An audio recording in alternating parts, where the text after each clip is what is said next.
نحمده ونسلم على رسوله الكريم اما بعد فقد قال الله تبارك وتعالى كما ورد في سورة الملك اعوذ بالله من الشيطان الرجيم بسم الله الرحمن الرحيم وللذين كفروا بربهم عذاب جهنم وبئس المصير. قال عز وجل في شان عظمت حبيبه ونبيه الكريم ان الله وملائكته يصلون على النبي يا ايها الذين امنوا صلوا عليه وسلموا تسليما. اللهم صل على سيدنا محمد وعلى آل سیدنا محمد وبارک وسلم. تمام تعریف، تمام خوبیاں، تمام شکر اور تمام ثنا اللہ سبحانہ و تعالیٰ کے لیے جو اس عالم کا رب ہے. بحقی شریف میں حضرت صفوان بن سلیم سے روایت ہے کہ رسول اللہ صلی اللہ علیہ وسلم سے عرض کیا گیا کیا مسلمان بزدل ہو سکتا ہے؟ آپ صلی اللہ علیہ وسلم نے فرمایا ہاں، مسلمان میں یہ کمزوری ہے.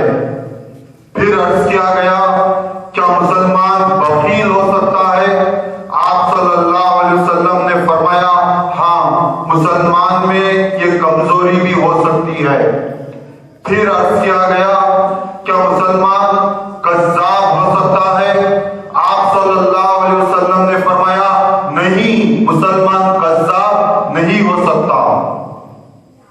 اس بیہقی شریف کے احادیث مبارکہ میں نبی اکرم صلی اللہ علیہ وسلم ارشاد فرما رہے ہیں کہ ایک مسلمان، ایک مومن، ایک ایمان والا وہ بزدل ہو سکتا ہے، ڈرپوک ہو سکتا ہے، خوفزدہ ہو سکتا ہے. اور آگے فرمایا ایک مسلمان بخیل یعنی کنجوس بھی ہو سکتا ہے. غرض یہ کہ ایک مسلمان کے اندر ہر طرح کے گناہ موجود ہو سکتے ہیں. وہ بخیل بھی ہو سکتا ہے، بزدل بھی ہو سکتا ہے، بے نمازی بھی ہو سکتا ہے، بے روزدار بھی ہو سکتا ہے، زکوٰۃ نہیں دینے والا بھی ہو سکتا ہے، حج کو نہیں جانے والا بھی ہو سکتا ہے، زانی بھی ہو سکتا ہے، شرابی بھی ہو سکتا ہے، جواڑی بھی ہو سکتا ہے، دہشت گرد بھی ہو سکتا ہے، مگر ایک مسلمان وہ کذاب نہیں ہو سکتا، یعنی مسلمان جھوٹا نہیں ہو سکتا. ہم مسلمان ہیں، اپنے آپ کو مسلمان کہتے ہیں. جب صبح کا سورج طلوع ہوتا ہے تو اس کے غروب تک ہم کتنے جھوٹ بولتے ہیں اور اپنے آپ کو کہتے ہیں کہ ہم جو ہے بڑے متقی ہیں، ہم بڑے پرہیزگار ہیں. اس دنیا فانی کے لیے جو دنیا ختم ہونے والی ہے، اس زمین کو موت آنے سے پہلے ہم کو اللہ سبحانہ و تعالیٰ موت کے نیند سلانے والا ہے. پھر بھی ہم اس دنیا کی خاطر نہ جانے کتنے جو ہیں جھوٹ بولا کرتے ہیں، جس میں ہم کو رہنا نہیں ہے. مگر جہاں پر ہمیشہ رہنا ہے، جو فانی ہونے والی نہیں ہے، اس کو ہم نے اس دنیا کے لیے تباہ و برباد کر دیا. بخاری شریف حضرت ابو ہریرہ رضی اللہ تعالیٰ عنہ سے روایت ہے، نبی اکرم صلی اللہ علیہ وسلم نے ارشاد فرمایا اگر کسی شخص نے جھوٹ بولنا اور جھوٹ پر عمل کرنا نہ چھوڑا تو اللہ کو اس کی کوئی حاجت نہیں کہ وہ اپنا کھانا پینا چھوڑ دے. یہ احادیث مبارکہ جو بخاری شریف کی ہے، بہت سارے لوگوں کو جو ہے صحیح بخاری کے اوپر بڑا جو ہے اعتماد ہے. تو اس بخاری میں روایت کرنے والے حضرت ابو ہریرہ فرما رہے ہیں کہ نبی اکرم صلی اللہ علیہ وسلم اس دونوں عالم کے مولا و مختار تاجدار مدینہ سرکار دو عالم صلی اللہ علیہ وسلم نے ارشاد فرمایا کہ جو شخص جھوٹ بولنے کو ترک نہیں کرے گا اور جھوٹ پر عمل کرتا رہے گا، اللہ سبحانہ و تعالیٰ کو ایسے بندے کی ضرورت نہیں ہے، یعنی اسے اس کا روزہ جو ہے وہ اللہ کے یہاں پر مقبول نہیں ہے۔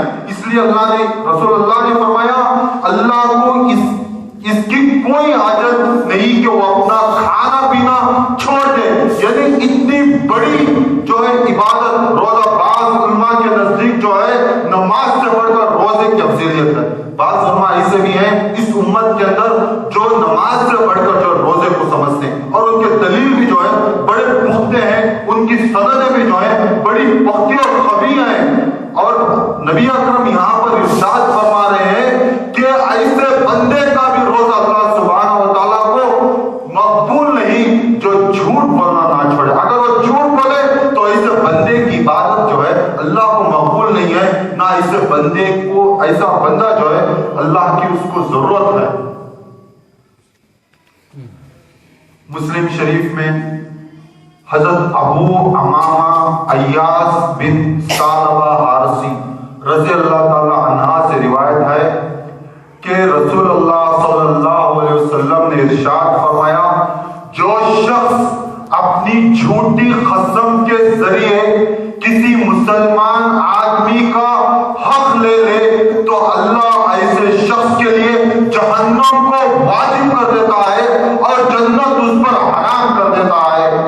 ایک آدمی نے آپ سے عرض کیا یا رسول اللہ صلی اللہ علیہ وسلم اگرچہ وہ چیز معمولی ہی ہو، آپ صلی اللہ علیہ وسلم نے فرمایا اگرچہ وہ ایک درخت کی شاخ ہی کیوں نہ ہو۔ یہ حدیث مبارکہ جیسے میں نے آپ کو کہا مسلم شریف کی ہے، یعنی عالم اسلام میں قرآن شریف کے بعد دو کتابیں بڑی افضل مانی جاتی ہیں، ایک بخاری اور ایک مسلم۔ بخاری کا تو میں نے آپ کو حوالہ دے دیا، اب یہاں پر جو ہے مسلم شریف میں اللہ کے رسول ارشاد فرما رہے ہیں کہ جس شخص نے جھوٹی گواہی دے کر، جھوٹا عہد کر کے، جھوٹا معاہدہ کر کے اور جھوٹی قسم کھا کر اگر کسی مسلمان کا حق چھین لیا ہو، حق لے لیا ہو، تو اللہ سبحانہ و تعالیٰ ایسے شخص کے اوپر جہنم کو، دوزخ کو، آگ اس کے اوپر جو واجب کر دیتا ہے، اور جنت اس انسان کے اوپر، اس مسلمان کے اوپر اللہ سبحانہ و تعالیٰ حرام کر دیتا ہے، یعنی وہ کبھی بھی جو ہے جنت میں داخل نہیں ہو سکے گا۔ تو یعنی اگر جو چیز معمولی ہی کیوں نہ ہو، اس لیے ایک صحابہ نے اللہ کے رسول سے یہ بھی پوچھ لیا کہ کیا وہ چیز اگر معمولی ہی کیوں نہ ہو، اگر چھوٹی بھی ہو، تو اللہ کے رسول نے فرمایا مثال دے کر کیوں اگرچہ وہ ایک درخت کی ڈھالی ہی کیوں نہ ہو، ایک شاخ ہی کیوں نہ ہو، اگرچہ اس نے حق کو چھین لیا ہے تو اس پر جو ہے اللہ جنت کو حرام کر دیتا ہے۔ مسلمانوں بڑا جو ہے غور و فکر کرنے کا معاملہ ہے۔ ہمارا حال کیا ہے؟ ہم کیا مسلمان ہیں؟ ہم کون سے مومن ہیں؟ ہم تو وہ ہیں اس کا حق مار رہے ہیں جس کے ساتھ ہم نے چھاتی میں ایک ساتھ دودھ پیا ہے۔ ایسے بہت سارے انسان مسلمان موجود ہیں اس دنیا میں جو اپنے نہ بہن کا حق ادا کرتے ہیں، نہ اپنے بھائی کا حق ادا کرتے ہیں۔ ایسے لوگ بھی جو ہے اس دنیا میں بہت سارے موجود ہیں، اور ہم اللہ سے یہ امید لگائے ہوئے بیٹھے ہیں کہ کیوں اللہ ہماری دعاؤں کو جو ہے وہ قبول نہیں کرتا، ہماری نماز میں جو ہے وہ الفت کیوں نہیں ہے۔ ہم حق مارے اور ظلم کریں اور جھوٹے وعدے کریں، جھوٹے قسمیں کھائیں، اور ہم یہ بھی امید رکھیں کہ اللہ سبحانہ و تعالیٰ ہماری دعاؤں کو قبول کر لے، ہماری نمازوں کو قبول کر لے، ہمارے زکات حج کو قبول کر لے۔ اللہ رب العزت کی اس کی جلال کی قسم اگر انسان کے اندر عداوت اور بغض اور دھوکے بازی ہو تو اس کی نہ نماز قبول ہوگی، نہ حج قبول ہوگا، نہ زکات قبول ہوگا، نہ صدقہ قبول ہوگا۔ مسلم شریف میں حضرت ابن مسعود رضی اللہ تعالی عنہ نے کہا حضور نبی اکرم صلی اللہ علیہ وسلم نے ارشاد فرمایا کہ سچ بولنا نیکی ہے اور نیکی جنت میں لے جاتی ہے، اور جھوٹ بولنا فسق و فجور ہے، اور فسق و فجور دوزخ میں لے جاتی ہے۔ اس لیے حدیث مبارکہ کے روایت کرنے والے حضرت عبداللہ ابن مسعود رضی اللہ تعالیٰ عنہ، بڑے جو ہے جلیل و قدر صحابی ہیں یہ حضرت عبداللہ ابن مسعود، اور اس کی روایت جو ہے صحیح مسلم کے اندر موجود ہے۔ اللہ کے رسول نے ارشاد فرمایا سچ بولنا نیکی ہے۔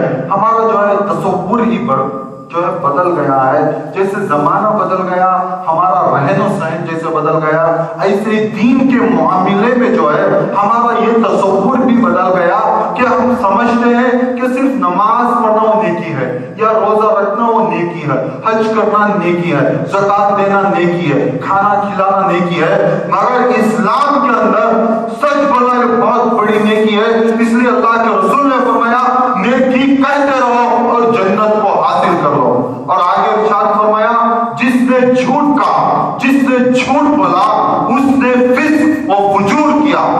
فسق و فجور جو اس کی اصطلاح سمجھ لیں کہ فسق و فجور جو ہے وہ کس کو کہتے ہیں؟ فسق کہتے ہیں اللہ کے حکم کو نہ ماننا۔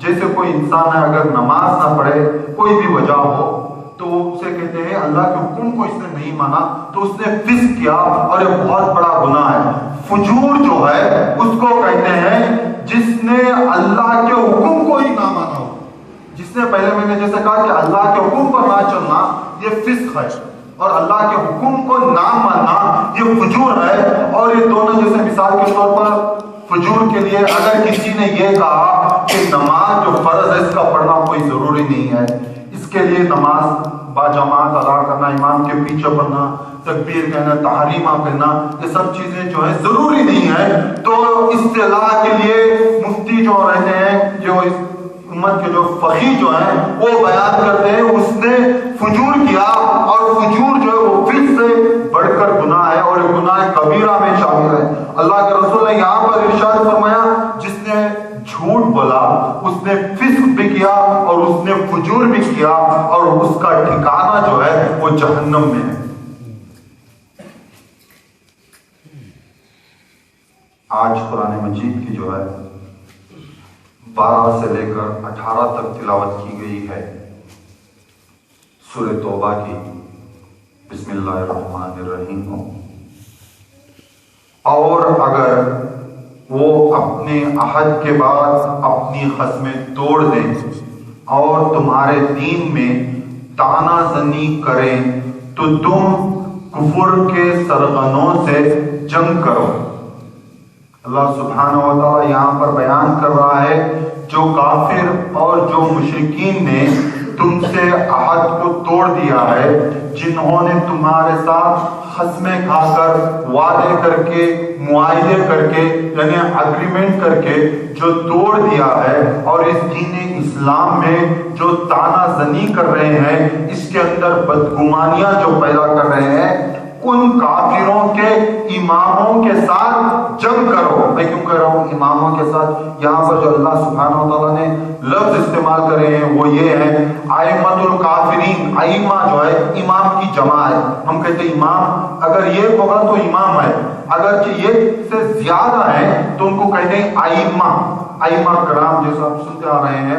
تو یہاں پر اللہ نے فرمایا جو کافروں کے امام ہیں، جو کافروں کے بڑے ہیں، اگر انہوں نے مسلمانوں کے خلاف کوئی طعنہ زنی کی، مسلمانوں کے خلاف بدگمانی کی، تو ان کے ساتھ جنگ و جہاد کرو۔ بے شک ان کی قسموں کا کوئی اعتبار نہیں، تاکہ وہ اپنی فتنہ پرور سے باز آ جائیں۔ آیت نمبر 13۔ کیا تم ایسی قوم سے جنگ نہیں کرو گے جنہوں نے اپنی قسمیں توڑ ڈالی؟ اللہ سبحانہ و تعالیٰ یہاں پر بیان کر رہا ہے کہ اے محمد صلی اللہ علیہ وسلم کے صحابیوں، کہ تم ان مشرکوں سے، ان کافروں سے، ان منافقوں سے جنگ نہیں کرو گے جنہوں نے معاہدہ یعنی صلح حدیبیہ جو وعدہ اس کو توڑ دیا ہے، اور رسول اللہ صلی اللہ علیہ وسلم کو جلا وطن کرنے کا ارادہ کیا کیا تم ان کے ساتھ بھی یعنی اس سے بڑھ کر یہ گناہ کا یہ ہے کہ انہوں نے تمہارے رسول یعنی محمد رسول اللہ صلی اللہ علیہ وسلم کو وہ ہجرت کرنے پر مجبور کیا، ان کو اذیتیں پہنچائی، تو کیا تم ان کے خلاف بھی جو ہے وہ جنگ و جہاد نہیں کرو گے؟ حالانکہ پہلی مرتبہ انہوں نے تم سے عہد شکنی کی اور جنگ کی ابتدا کی، یعنی یہ مشرکین ہیں، انہوں نے جو ہے عہد کو توڑا، یعنی اگریمنٹ کو توڑا اور جنگ کا آغاز کیا، تو کیا تم اب بھی جو ہے ان کے ساتھ جنگ اور جہاد نہیں کرو گے؟ کیا تم ان سے ڈرتے ہو؟ اللہ سبحانہ و تعالیٰ یہاں پر کس سے سوال کر رہا ہے؟ صحابہ کرام سے۔ کیا ہے صحابہ، کیا تم مشرکین مکہ سے ڈرتے ہو؟ جبکہ اللہ زیادہ حقدار ہے کہ تم اس سے ڈرو بشرطے کہ تم مومن ہو۔ اگر تم مومن و مسلمان ہو تو ڈرنے کا زیادہ مستحق، زیادہ حقدار وہ اللہ سبحانہ و تعالیٰ ہے، نہ کہ مشرکین۔ آیت نمبر 14، تم ان سے خیام امن کے لیے جنگ کرو۔ اللہ سبحانہ و تعالیٰ یہاں پر حکم دے رہا ہے، جیسا کہ جو لوگ یہاں پر موجود نہیں تھے ان کو ایک بات کہنا ضروری سمجھتا ہوں، یہ سورہ توبہ ہے، یہ مشرکین مکہ کے لیے جو ہے جنگ کا حکم ہے۔ یہ نہ سمجھے کہ یہ عالم اسلام کے جتنے بھی مشرک اور کافر ان کے لیے کہا جا رہا ہے، یہ صرف اس وقت کا معاملہ ہے جب نبی اکرم صلی اللہ علیہ وسلم اس دنیا میں موجود تھے، جب ان کے ساتھ جو معاہدہ ہوا تھا اور اس معاہدے کو مشرکین نے توڑ دیا، تو اس کے حق میں اللہ سبحانہ و تعالیٰ یہاں پر آیت بیان کر رہا ہے، تم ان سے خیام امن کے لیے جنگ کرو، یعنی اب تمہارے اوپر صحابہ کرام کے اوپر ان مشرکین مکہ کے خلاف جو ہے جنگ کرنا اللہ سبحانہ و تعالیٰ نے وہ فرض قرار دے دیا گیا ہے۔ اللہ تمہارے ہاتھوں انہیں عذاب دے گا اور انہیں رسوا کرے گا۔ اللہ بیان کر رہا ہے کہ اے مسلمانوں، تمہارے ہاتھوں ان کفار کو جو اللہ قتل کرے گا، یعنی عذاب پہنچائے گا اور انہیں رسوا کرے گا۔ یعنی اس عالم عرب کے اندر اب سلطنت ہوگی تو مسلمانوں کی، حکومت ہوگی تو مسلمانوں کی، اقتدار ہوگا تو مسلمانوں کا، اکثریت ہوگی تو اب مسلمانوں کی، اب کافر کو اللہ سبحانہ و تعالیٰ وہ رسوا کرنے والا ہے اور ان کے مقابلے پر تمہاری مدد کرے گا اور ایمان والوں کے سینے کو شفا بخشے گا۔ یعنی اللہ بیان کر رہا ہے کہ صحابہ کرام کے سینے کو، مسلمانوں کے سینے کو اللہ سبحانہ و تعالیٰ شفا بخشے گا، یعنی ٹھنڈک پہنچائے گا۔ یعنی مکے میں رہ کر انہیں بہت ساری اذیتیں دی گئی تھی، تو اب جب مسلمانوں کی حکومت ہو جائے گی تو اس سے مسلمانوں کے سینے کو جو ہے وہ ٹھنڈک جو ہے وہ راحت منسوب ہوگی۔ آیت نمبر 15، اور ان کے دلوں کا غم و غصہ دور فرمائے گا اور جس کی چاہے گا توبہ قبول فرمائے گا۔ اللہ سبحانہ و تعالیٰ بیان کر رہا ہے کہ صحابہ کرام کے دل میں جو غصہ اور غم تھا مشرکین مکہ کے خلاف، کہ انہوں نے مکے سے جو ہے بڑی بے رحمی سے جو مسلمانوں کو ہجرت کرنے کے اوپر مجبور کیا، ان کے اہل خاندان کو جو ہے بڑی اذیتیں اور بڑی تکلیفیں دیں۔ اب جب مسلمانوں کا غلبہ ہونے والا ہے، مسلمانوں کی حکومت ہونے والی ہے، تو ان کے دلوں سے، یعنی صحابہ کرام کے دلوں سے جو ہے وہ غم کو اور غصے کو دور فرمائے گا۔ اور آگے مگر یہ ارشاد فرما دیا، یہ اللہ ہے جو جس کی چاہے گا توبہ قبول فرما لے گا۔ یعنی جنہوں نے تکلیفیں دی ہوں مگر بعد میں جو اگر وہ اسلام قبول کر لیں، خاص کر یہاں پر ذکر جو ہے وہ ابو سفیان رضی اللہ تعالیٰ عنہ، اس وقت تک جو ہے وہ ایمان نہیں لائے تھے، مگر بعد میں چل کر جو انہوں نے توبہ کی اور اسلام کو قبول کر لیا۔ اور اس کے علاوہ بہت سارے صحابہ تھے جو فتح مکہ کے دن جو وہ اسلام کو قبول کیا۔ ابو جہل کا بھی بیٹا ایک تھا جس کا نام ہے اکرمہ جو اس نے بھی جو اسلام کو قبول کیا تھا۔ تو یہاں پر جو ہے اللہ سبحانہ و تعالیٰ اس لیے بیان کیا کہ جس کی چاہے گا توبہ قبول فرمائے گا اور اللہ بڑے علم والا، بڑی حکمت والا ہے۔ آیت نمبر 16، کیا تم سمجھتے ہو کہ تم مصائب و مشکلات سے گزرے بغیر یوں ہی چھوڑ دیے جاؤ گے؟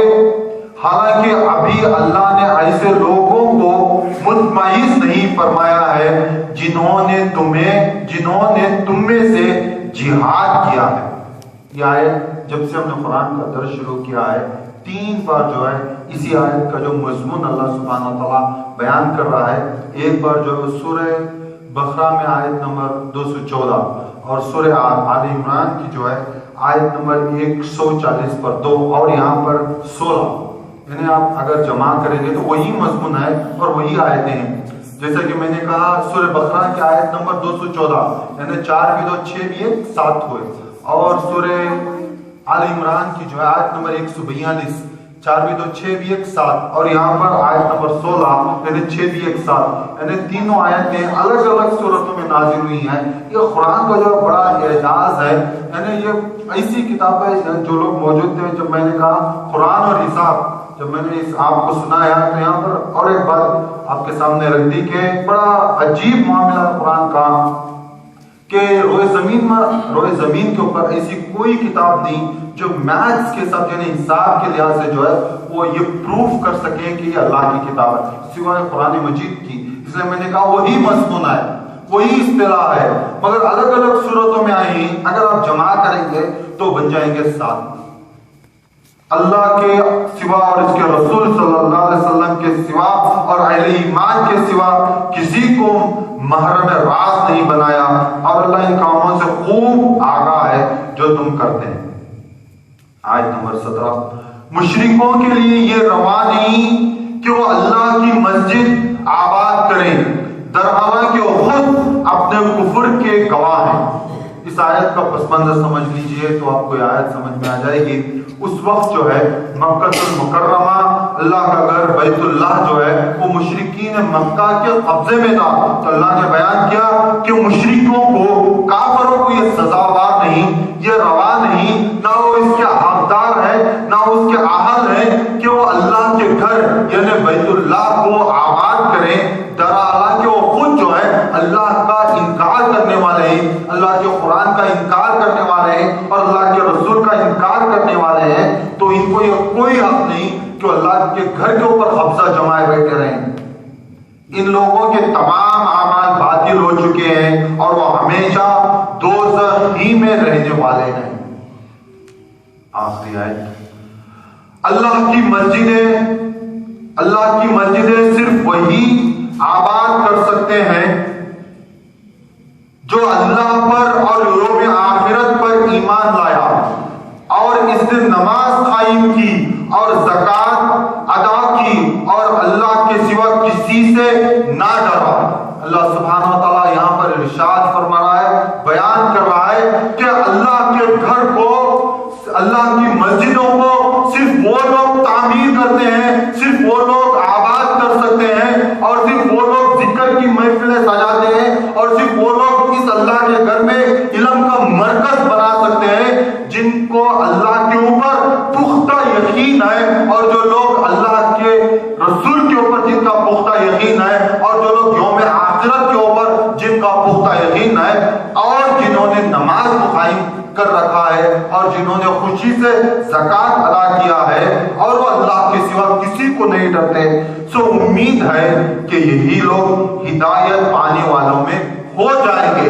یعنی اللہ بیان کر رہا ہے جو لوگ اللہ کی مسجدوں کو آباد کرتے ہیں، اللہ کی مسجدوں کی دیکھ بھال کرتے ہیں، اللہ کی مسجدوں کو تعمیر کرتے ہیں، تو امید ہے کہ ایسے لوگوں کو اللہ سبحانہ و تعالیٰ وہ ہدایت یافتہ بنا دے گا، تقوی والا بنا دے گا.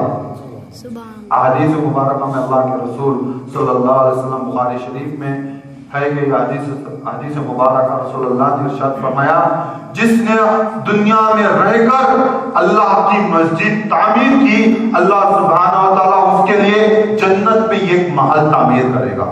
الفاتحہ.